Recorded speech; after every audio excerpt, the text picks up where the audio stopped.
everyone, we're here today at my buddy Ed's house to unveil a new mod, and it's a topper for the Munsters. It's the cuckoo clock that some people are saying are having issues with and stuff like that, but he just got a Munsters, my friend Ed, he got a Munsters LE, beautiful game, and so he just got the topper from CoinTaker, and we're just going to kind of show it because there hasn't been really any good videos I've seen online, like really detailed, that really kind of represent this topper and shows the topper in detail and kind of the way it interacts with the game. So that's what we're going to do today. So let's just take a look at the topper. We're going to pull it out of the box. We haven't taken it out yet, so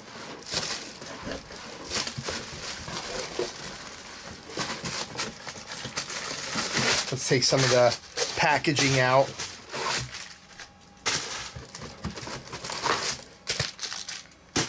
So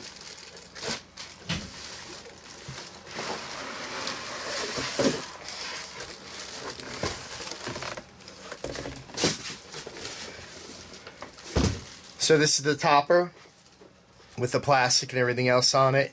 Let me just kind of point the camera downward a little bit at it. We'll show more in detail as we take the plastic off and stuff like that.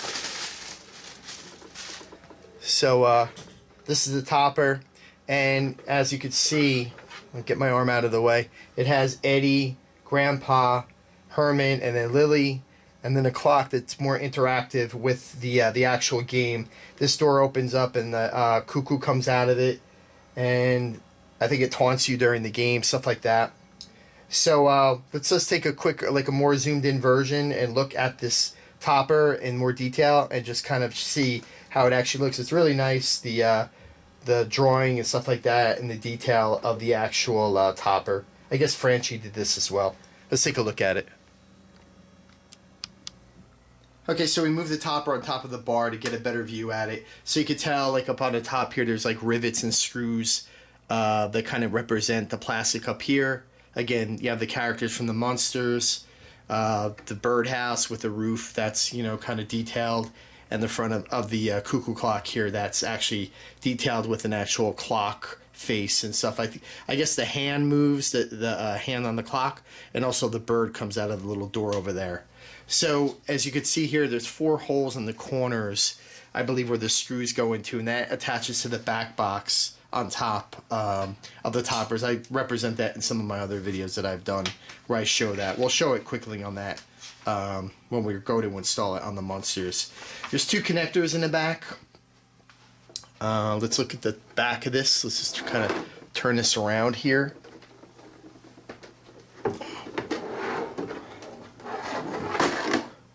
And there's 2 connectors here.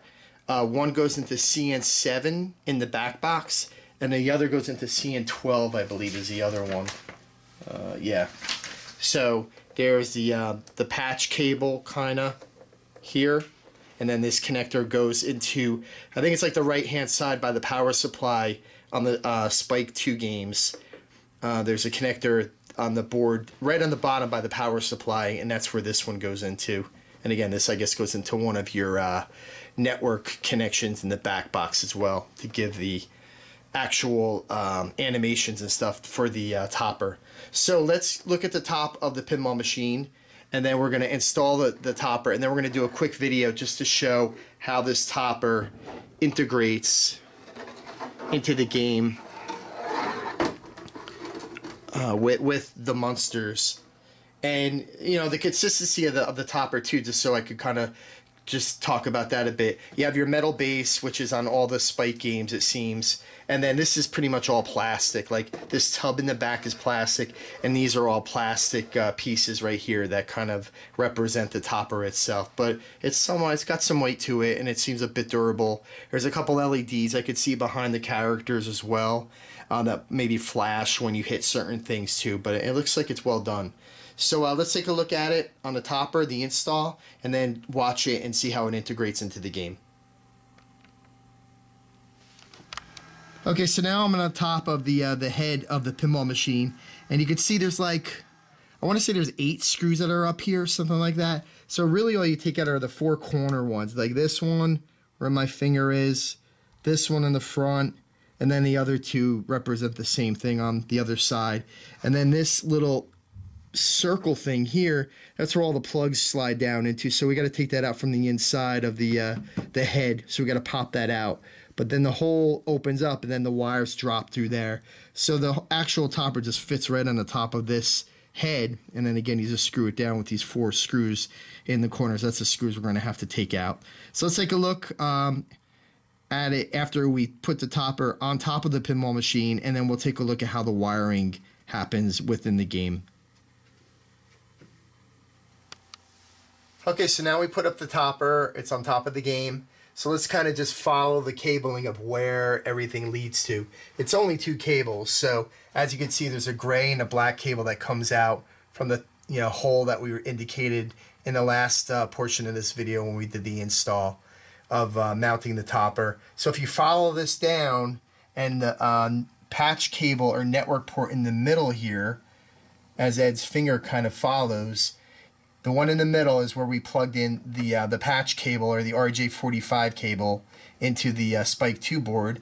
And if you follow it farther down, the cabling, there's a gray and a black cable that goes, I think that's the 112 cable. And that's at the very bottom where Ed's finger is right now. So that's where the power comes from. Oh, CN7. Yeah, so that's CN7 connector that plugs in the back. And as I was saying before, that's the power source right there. So it's right to the left on that board. So that's really the only 2 cables that you need to plug in to actually activate the topper in your game. So, Sir makes it really easy to make these toppers interact with the game, and the installations are really good too. So let's watch a little gameplay as we watch the topper interact with the game. And I'll have 2 cameras running so we can watch the playfield and also watch the topper together.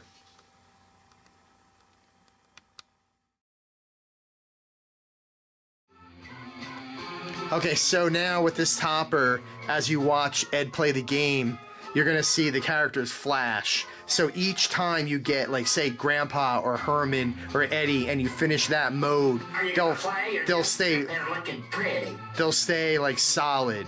But as you're like going through the mode, they start flashing the characters. So that kind of represents like what you're kind of going for at that point. And when you get to Raven, then the bird comes out of the cuckoo clock, and that's when it happens and it activates. So Ed's going to try a game and see if we can get this to kind of work.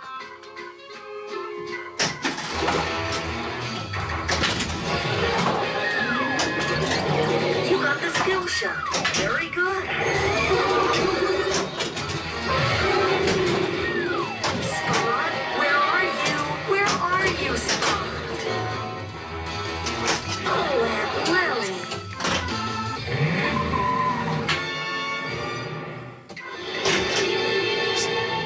Yeah, so now Grandpa should flash or light up in some way, yeah. So now, since he's down in the Grandpa's cellar, Grandpa's gonna flash. Mystery.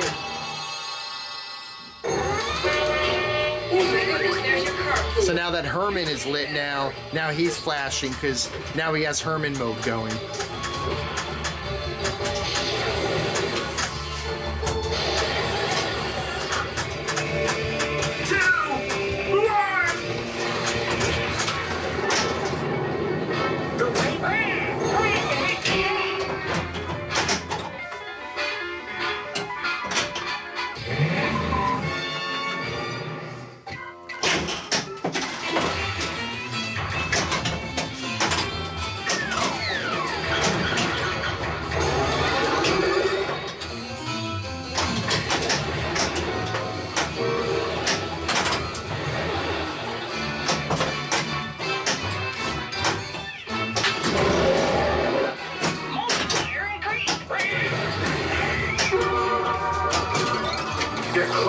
The Raven in it. When bell rings on washer, put wet clothes in dry.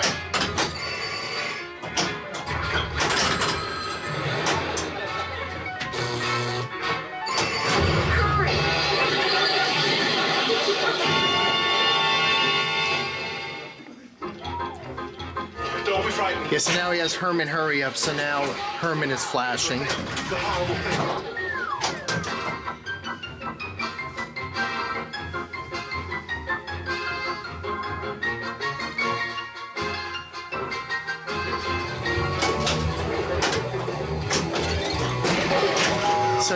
has Raven multi-ball, so now the bird came out of the cuckoo clock, and the clock face is active.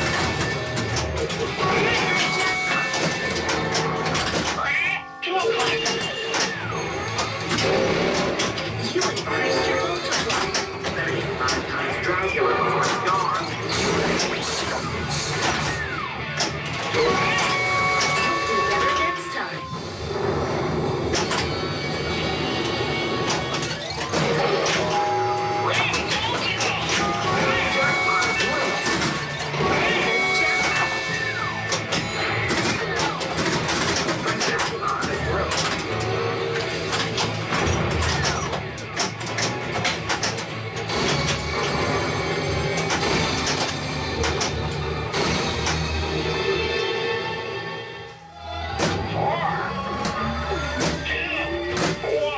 Looks like Grandpa shrunk the ball.